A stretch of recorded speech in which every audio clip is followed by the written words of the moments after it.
Welcome to the Firebelly Social Show. We're focused on talking to food and beverage brands that are on a mission to make the world better. Hey everyone, Duncan here with another episode of the Firebelly Social Show, where we chat with founders and leaders of mission-driven food and beverage brands. And I'm excited to be here with Arnell. Arnell, what is happening? What's up, everyone? And hey, Duncan. Thanks for tuning in to this latest episode of the Firebelly Social Show. We have a great show lined up for you today, talking with Liz, founder of StarryEyed Strategy. This episode is brought to you by Firebelly Marketing. At Firebelly, we help mission-based food and beverage brands bring people closer through social media marketing. So if you're ready to use social media to create more community and excitement around your food and beverage brand, go to firebellymarketing.com to learn more. And I'm so excited about our guest, Liz. I mean, not only is she just great to talk to, but she is a real star. She's a globetrotter. She's a brand wayfinder. She's worked with some of the most amazing brands in the world: Starbucks, Cinnabon, Panera, some small brands, Wholesome, Michelle, and a few of her own. And we'll talk about that. She's been recognized by the world's largest restaurant company for sharing innovation and best practices across continents. She's on 2 boards. She's been in 45 countries, you guys. So with no further ado, welcome, Liz. Thank you. Thanks, Duncan and RL. Thanks for having me. Long-time listener, first-time guest. Love it. Thank you. I know you did that for me. Thank you so much. We're so excited for you to be here. So, I mean, let's jump into it. What is the inspiration for StarryEyed Strategy, and how'd you get started? Wonderful question. Well, starry-eyed really means to be visionary, to be more creative, to think ahead to kind of your aspirations. So we are a brand consultancy. Our mission is to help brand leaders reclaim creativity to navigate what's next and to help them create their own mission-driven brands. So we really focus on a few different categories. Food is one of our favorites, so CPG and hospitality, including restaurant and hotels. We do a lot in the outdoor adventure, health and wellness, and even renewable energy spaces. So our mission is to work with teams to make sure that they know not only what they sell, but what they stand for, because that's more important than ever before. That's phenomenal. Arnell, you got a question there? So I know a big part of StarryEyed Strategy and something you talk about a lot is helping brands find their North Star. And so expand a little bit on what that means and how you can really help brands achieve that. Of course. Well, I started my career at a place called Vail Resorts, where it's based in Colorado, and they have a collection of different mountains. And I studied journalism, which is all about storytelling, but I quickly learned that you can use that storytelling power when you think about how to map out different brands. And their brand architecture is such that they have a lot of different, offerings that are similar, but they're tailored to their consumer target. So, for instance, Vail has a very elite target versus like a Keystone, which is all about kids, and a Breckenridge is for the most part snowboarders. So you could start to map out what that means and why consumers really guide everything you do. From there, I went back to school and studied marketing at Northwestern, and it went to a place called Yum Brands, which is the biggest restaurant company in the world. And they're all about customer mania and, understanding who your user, or in this case, your guest, your restaurant guest is, to guide all of your new products. So when you think about, creating these enduring connections between your brand and what you bring to the world and how you make your consumers' lives better, it's really, really important to map out how you're positioned in the marketplace. And when we talk about positioning too, it's more about, what makes your brand special. How is it different and how is it better? Because there are so many brands out there. It's very, very crowded these days. And it's about thinking through what your consumer wants and how you can really enhance their lives to make sure that you have those enduring connections that last. That's such a deep point. What makes your brand special? And you find that sometimes what executive management thinks that makes their brand special isn't in sync with what the customers think? Yes, sometimes it is, but the key is to listen to your guest and kind of bring together the management or the leadership team's aspirations for the brand with what the consumer wants, and kind of create that perfect meeting place for, like I said, the problem that you're solving or how you're making their lives better. And really the North Star, as we map it out with positioning, that's why we say we're brand wayfinders. We're kind of helping to align the brand with that consumer, especially through the values that they share. That should guide everything you do. So it's really your brand purpose. And when we align with the brand purpose and we outline what that North Star is, we not only define what makes it different, what makes it special, but also what's going to be super inspiring to consumers and also the internal team. So it should guide everything you do. And a lot of times when we do these positioning exercises, the output with that North Star is your purpose. What is that higher order benefit or that consumer ideal that you're offering? The promise, so how you might do that. And then what's the experience and how do you keep that promise through everything you do, whether it's the product and the offerings that you create. And that could be, within the CPG space, what you're putting on the shelf, in the restaurant space, what's on your menu. It's through the people, the people on your internal team, or maybe the service in the restaurant, the place and what it looks like. A lot of times that's where brand identity comes into play, and the packaging, and then those promotions. And promotions, how do you keep that consumer promise, that consumer ideal intact through not just deals and discounts, but the new news or the partnerships that you create, the platforms, and how do you create a cohesive offering for consumers so that anywhere they go, they know that is your brand.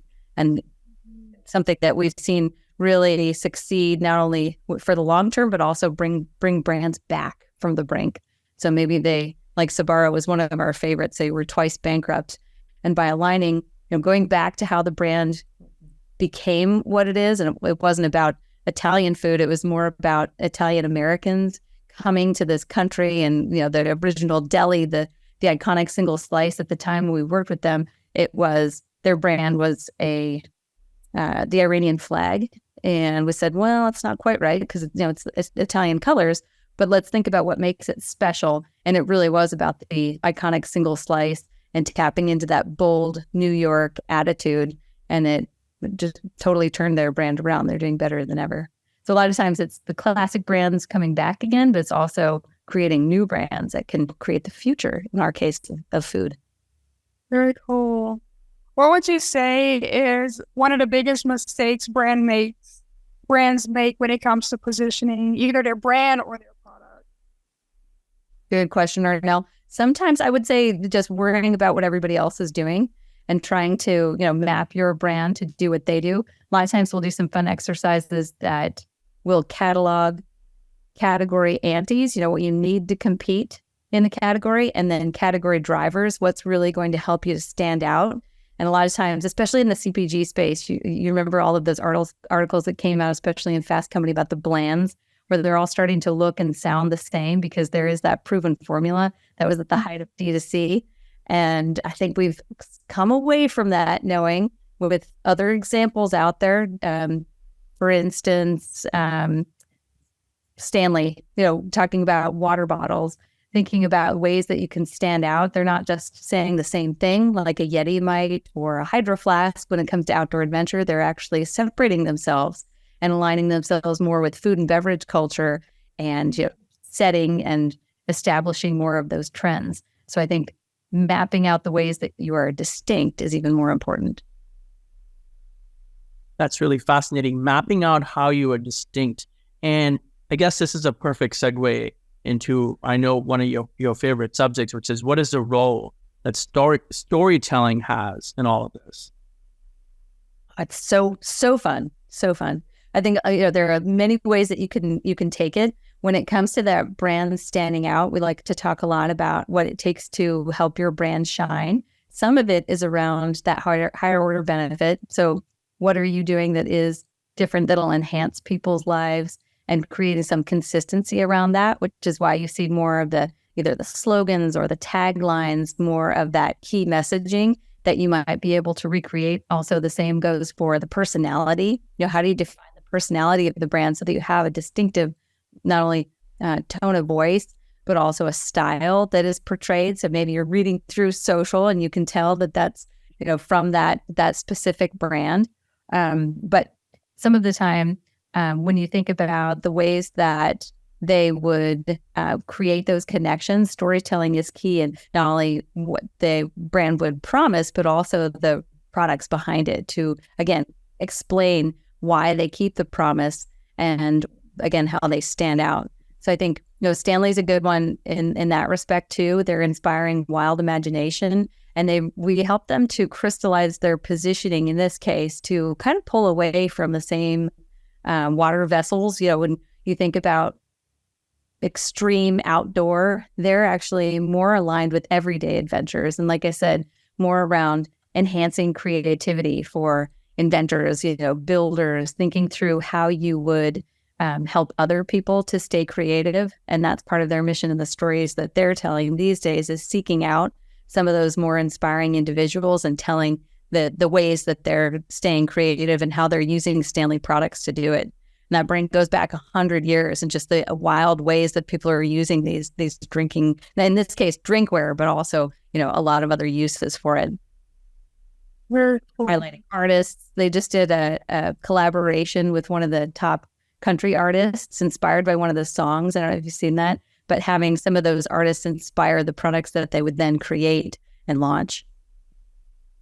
Very cool. It seems like, it's something you've mentioned before, and it's something we've talked about here on the podcast before, but the importance of knowing and understanding your customer on that level, so that you can communicate your product offerings in a way that they understand, in a way that grabs their attention, in a way that cuts through noise. Is so, so important. What do you think about trends coming up in the CPG industry? What trends do you see? And then we also talked a little bit, where do trends originate from? How can you stay on top of trends? That's a great question. And it's also another cautionary tale, because I find a lot of brands, especially in the CPG space, aren't sure when to leverage some of those trends. For instance, adaptogens. We told our pals at Dole Sunshine, Dole Packaged Foods, probably 7 years ago, that adaptogens were going to be big. They're like, what in the world? What is this mushroom?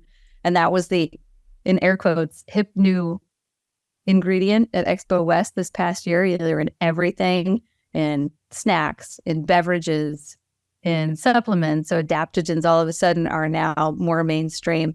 But one way to think about it, in the old world way, the trends, especially the food space, would trickle down from fine dining. You would see them start in some of the best restaurants and then come into CPG years later. And you sort of have that curve and then the back dip when you think about the adoption curve. And these days, it's so different. Just because of the sheer innovation within the food world, we're finding that they're also bubbling up from startup CPG, which is why a lot of times you'll see all of the innovators going to Expo and other smaller shows and trying to see what might be the next big ingredient. We see too that they're bubbling up from some of the government mandates, the FDA requiring certain things. So it's really fascinating to see. I think some of the key things that we're watching for next would be more of the sustainability, of course. That'll soon be a category ante within the CPG space. We're actually helping brands think through how they can not only meet some of the requirements, but also get credit for some of the lesser known things that they might do. For instance, what are the sustainability practice going into the processes and the way it's made? I'll tell you in a couple minutes about another brand we're working with that's our own, which is Independent Power. And it's all about renewable energy and helping even the co-mans and the production facilities to operate with renewable energy. So if you're powered by the sun, how that actually brings down your operating costs. Same thing for the packaging, thinking through what the packaging should be made, thinking through how it's delivered. So one thing we're really watching for CPG brands and helping them with is the sustainability component. I think the other key piece that's been on everybody's radar for a long time is sugar. And, it's wonderful to think about the continued trends like adaptogens or protein or pre and probiotics. That'll all continue. But I think with the proof of positives will also be the absence of negatives. And we've seen the rise of things like lower or no sugar, non-alcohol beverage trends. So it's going to be amazing to see a little bit of both one of our first Starry-Eyed clients was a brand called Love Live Bake Shop. And it was a friend and fellow mom who has a daughter with type 1 diabetes. And she wanted to make a new to world baked goods brand without all the sugar. So for a long time, there have been a lot of different brands in the CPG space that are gluten-free, maybe allergen-free, but not a lot that have more of the low sugar and low carb. So it was one of the first on the market where she's just burning down the bland, all the same stuff, full of the maybe still the sugary ingredients, and baking up something new that aligns with how we should all eat, which has been really cool to see. And, it's not just the bakery magic, but also a bit of that food science, because it's not something that we've done before. So it's really fascinating because as a leader of food or beverage brand or a CPG brand, you've really either got to have some super finely tuned antenna culturally, or you got to have like some system to collect that information. Because leaders are busy, so I'm assuming in your opinion they've got to rely on going to expo or going to fancy food show or paying attention to the news or looking at how do they do that? I guess it's more of a practical question, like how should a leader of a CP or they can hire you, but how should a leader pay attention to that? I think some of those resources you mentioned are always good, Duncan, to think about what's coming out as the kind of the key themes from some of these events and industry conferences. Another thing that we often do is use AI for trend tracking. So you can, of course, like anything else, tap into AI to do a sweep of culture and see which ingredients are being mentioned more often and which are starting to bubble up or be used in more of those recipes across. And you can do it by country, but you can also do it globally to get down to some key categories or key themes and opportunity spaces, which is really cool. And we've tested this a few times, kind of beta testing AI versus what we can do. And we use a lot of times archetypes, which are the classic, storytelling, timeless characters. You can ladder those up to align on what the higher order benefits are. And we'll use those to also filter through the trends within. So for instance, one that's about empowerment, for instance, that's a lot of times where some of the health ingredients we see popping, or when you think about the sage and safety, that's a lot of times where the natural and organic brands would fall and the ingredients that come out of that. But we did this exercise over the course. It took us like 2 weeks to map out everything that was happening in a category. With AI trend tracking, you can do it in a matter of days. That's it. Okay. You can do it in a matter of days, where they do it so quickly and get all those keywords, ladder them up. It was the same output in a fraction of the time. That's amazing. Wow. I would say, wanting to ask, what are some of the things that are coming up for you that you're really excited about as far as StarryEyed Strategy? Any innovations, improvements, opportunities for growth? What's going on?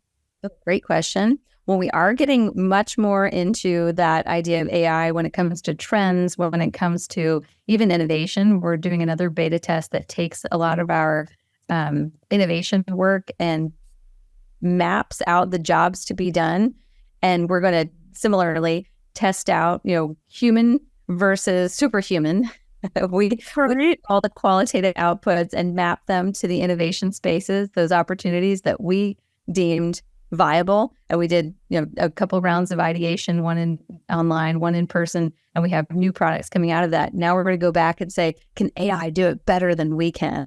And have that, pressure test the output, make sure. So that's one thing that we're leaning into more. Another is the design component. Actually, one of my all-time favorites, can't say too much, pals, because it's top secret for now, but one of my all-time favorites is joining the team. And she brings to Starry-Eyed more of the global design and branded experience expertise. So hopefully within the next few weeks, we'll have that confirmed. And that'll just give us more. We're doing a lot of in-house design work, especially for CPG into packaging and, on-shelf presence. Same thing for all the hospitality clients we have, especially in restaurant. So we're to the point where we can do not just the consumer insights and the positioning, what is the North Star? What does it mean for your consumer and who your target guest or customer might be? What does it mean for the brand identity and what it looks like, what it feels like? but also getting more into that experiential element for activation ideas. So how can we help brand leaders especially inform and inspire not just their innovation pipeline, what they'd offer, but also their whole marketing calendar for that. Like I said, not deals and discounts, but promotions when it comes to those platforms and partnerships that would help them to have new news to just keep you top of mind that's your target too. One question I wanted to ask, Liz, is when it comes to all this work that you've done, is there one success story that you just love talking about, or just something that is on your mind at the moment in terms of like a success story you worked on?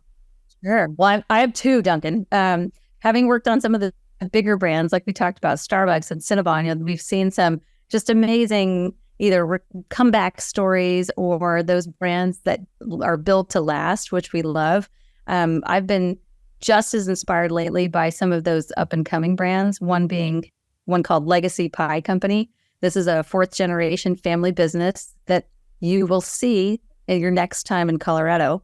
I know you were just here. We're going to have to go when you come back, but it was the Colorado Cherry Company, and the 4th generation took over and thought, wouldn't it be nice if we could expand and share these handmade, amazing, made from scratch pies with more people? But it had to be more than sweets, and they make these savory pies as well. So, in partnership with the family, this, goes generations back, the stories that were unveiled in the Colorado Cherry Company bakeries that are all around the Rocky Mountain National Park. We repositioned it and renamed it Legacy Pie Company, which is all about these sweet and savory pies that, pie typically is for just special days, maybe just for the holidays, but every day is special. We know that every day should be for pie.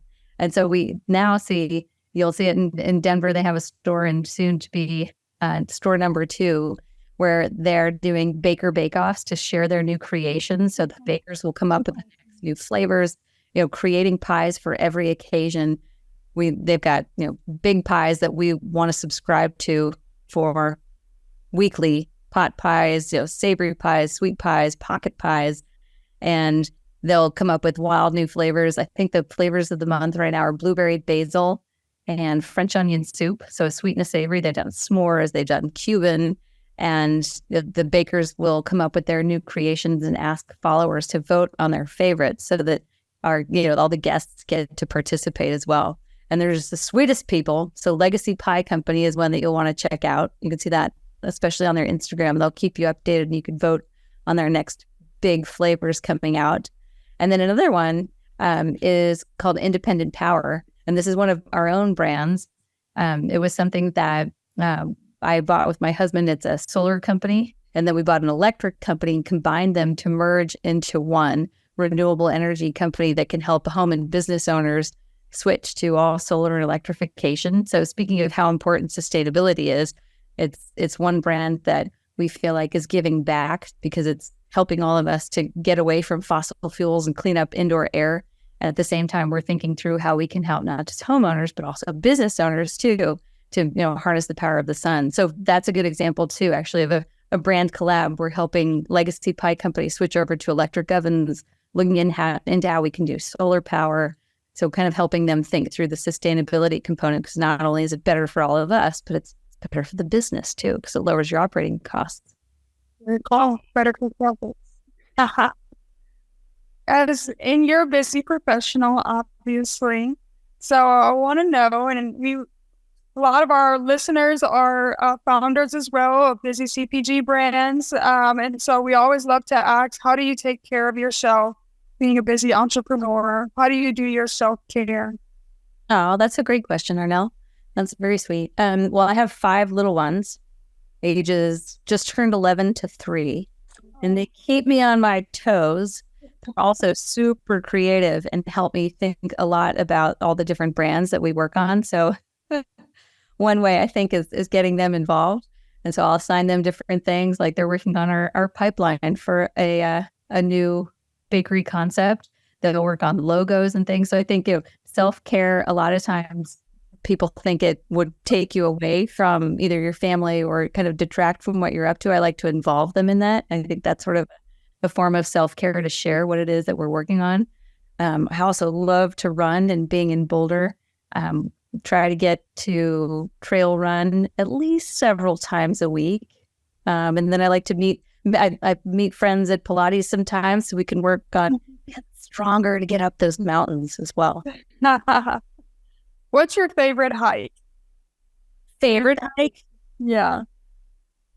That's a great question. I'm into a few different trails right now, again, that I will take you to when you come back to Colorado. The two main thoroughfares are Sanitas and Chautauqua, which are up the two main mountains. But I like to get off the beaten path into more Anemone, which is really pretty. And you can kind of see beyond the Flatirons into the rest of the mountain range. That's probably the one I've been doing most often lately. Yeah, we got to go to have a beer with Mr. David Delcourt from Grown Ass Foods at Sanita's Brewery, which is connected to his office. So, isn't that an amazing place? Fun story. One of my dear friends is a co-owner in that, and that was probably my first positioning project beyond my day job of the world's biggest brands. That was one of the first ones that was more of the local that we were so excited about. What is this going to be? How is it different? How is it special? How does it stand out? And what's the brand's North Star? A decade or so later, it's better than ever. That is amazing. And they have taco. I forget the name of the taco company, but the taco company Ardell is embedded inside the brewery. That's brilliant. This has been great. Anything else that you want to say to advise leaders of CPG brands, of food and beverage brands? I will say food and beverage is one of our very favorite categories, helping founders especially to outline from the beginning what your brand's North Star is what we live for. So I would love to invite your listeners to email us, set up time. We'd love to do any free consultations to offer input, ideas, advice, help them think through things right now. So feel free to give them my email, and we'd love to meet with you. We'd love to get to know you and see what you're up to and see how we might be able to help. We're also doing something we're calling Founder Fridays, where during most of the week, we help some of these big and small brands, but on Fridays, we meet with founders who are maybe just getting started, and it's kind of our way of giving back. So we'd love to do that. That's super. One thing that Ardell and I want to make sure we do before we close is thank you for all the work that you do. And I know, leaders just don't get thanked enough. You have to thank everyone else, and then no one thanks you. So thank you for working with all these brands to make the world a better place. We are so impressed with the breadth of your work and, your conscience. So thank you so much, Liz. Thank you. Thank you for the opportunity to spend time with you. Thank you for telling all the stories of all of these founders, because I think they're such wonderful lessons to be learned and overall inspiration to share. So thank you. Thanks. Before we close out, we'd love for you to tell everyone, where can people find you online, on social media? If they're interested, how can they get in contact? Of course. Well, feel free to email me. You can email me at liz@StarryEyedStrategy.com. You can find me at LinkedIn, which is Elizabeth or Liz Seelye. And then we're also at StarryEyedStrategy.com online on the World Wide Web. And of course, Instagram and a little bit of TikTok too. Awesome. Thank you so much, everyone, for listening. You've been listening to another episode of the Firebelly Social Show. Like us, follow us. It all helps. And thank you to Liz from StarryEyed Surprise for being such a great guest. And what we do here on the Firebelly Social Show, your co-hosts Arnell and I, is we really focus in on these amazing leaders of mission-driven food and beverage brands. And so thank you for listening, and we'll see you next time. Thanks for listening to the Firebelly Social Show.